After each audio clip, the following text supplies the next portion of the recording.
welcome back to the channel, everyone. This is Nihilo here with you, doing another weekly Affix video for this week, which is Teeming, Volcanic, and Tyrannical. Now, before we get into it, just to be specific about the affixes right now, Tyrannical means the bosses will have 40% more health and will deal up to 15% more damage, which has its own consequences as far as how you're going to manage your cooldowns, how your DPS are going to manage their cooldowns, how you're going to use any party cooldowns that you have, things like any kind of darkness or rallying cry or healing cooldowns like tranks, revivals, healing tide totems, spirit links, all these kinds of things. And then we have teaming, which means you're going to have more trash throughout the whole dungeon, as I'm sure most of you already know. I'm just trying to highlight things for those of you who are either newer to the game, newer to the Mythic Plus scene, or used to play but you took a break and you're just kind of getting back into things. So yeah, we are going to be touching on some things that a lot of you may already know. I just want things to be clear and easy to understand here. So anyways, back to it. Teaming means you're going to have more trash throughout the dungeon. The side effect of this is that trash does not give the same percentage that it normally does. You're going to have to kill more trash to meet the percentage thresholds that you need to not only complete the dungeon, but also to get the reaping waves themselves. Like you'll see, compared to last week, all the trash is just going to give marginally less percentage. So just be sure to adjust your routes and things in your plans, or at the very least, just be watching your percentage count more closely this week, as you are just going to be having to do more. And then volcanic. Volcanic are these little volcanic plumes, surprise, surprise,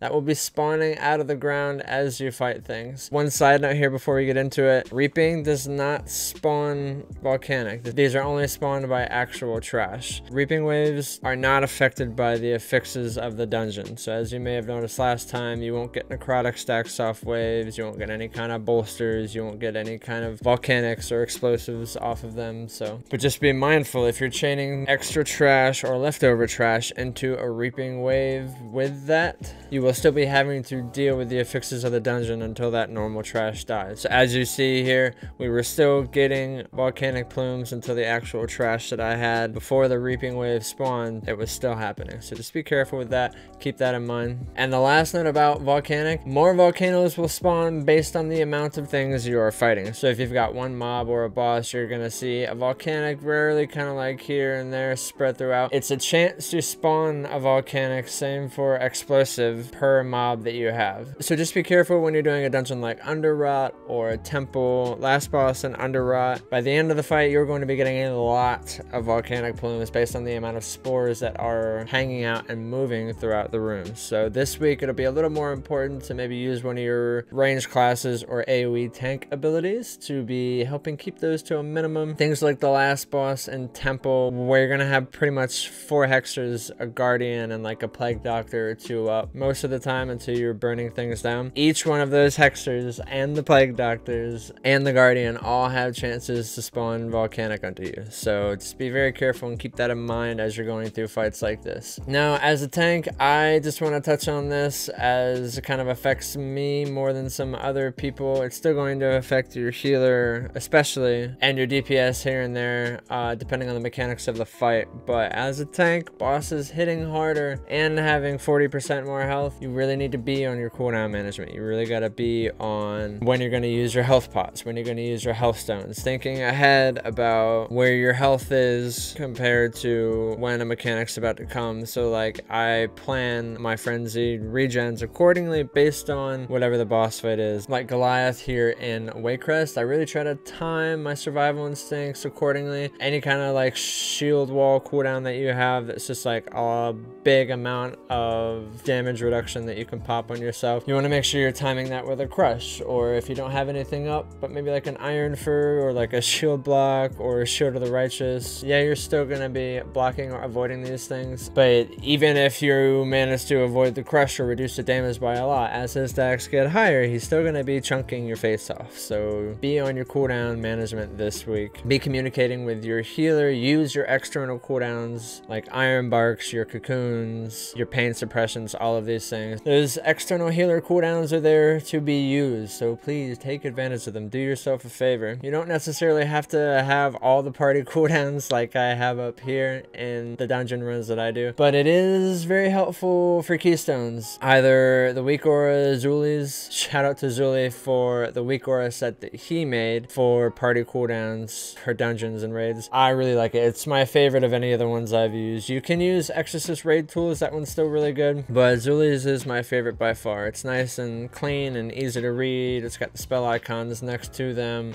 next to the class colors and the timers on them. I really like them. And just really makes it easy to just kind of like manage the pace of a dungeon. Like as you can see over there, I've got like Iron Bark, I've got Innervate, I've got Darkness Shroud, My Bark Skin. I can see the DPS cooldowns, but also kind of helps you pace the dungeon accordingly. If you see that your DPS have a cooldown or two up, do a big trash pull, burn that shit down, as long as you're not about to go right into a boss after. Learning how to pace your dungeon with the cooldowns of your DPS and your own cooldowns, and then your healer externals, knowing what you might be able to handle, what you might be able to push through, which might normally have been like an extremely hard pull, but with a DPS cooldown or two, maybe a cooldown from yourself, you can do that shit easy. Learning how to manage and do things like this really just comes down to time spent in the content. There's really no substitute for spending time in the content, learning it, getting used to it, learning how to adapt whatever toolkit you have as a tank, whether you be a druid or a warrior or a death knight or a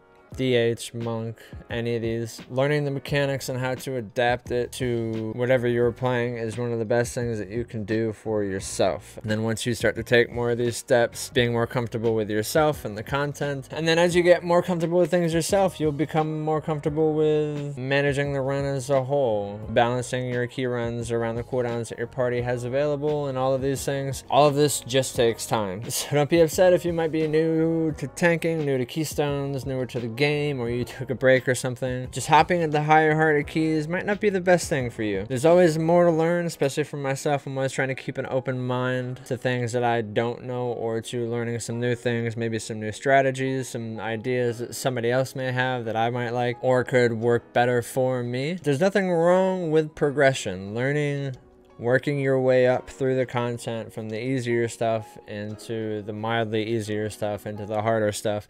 That's honestly the best way to get better at the game and to get better as a player, whether you're a healer or a tank or a DPS. Time spent in the content and time spent learning your spec is the best thing that you can possibly do for yourself. So thanks for hanging out with me. Hope you enjoyed the video. Please leave any feedback, comments, questions, concerns down below. I will get back to you as soon as I can. Anything I may not have gone over or something that you might like to see in the future, please let me know. Get back to me. I will have links to the Discord down below. I'm here for y'all every day on Twitch. Please come say hi, come chat, see some high keys, see some low keys. Don't be shy, come join the conversation with us. We're all here to help each other. As I've said, we're here to work together. Twitch.tv/NihilloTheBear. And thank you again. And as always, work together, be a team player, be nice, don't yell, get better, and I'll see y'all very soon.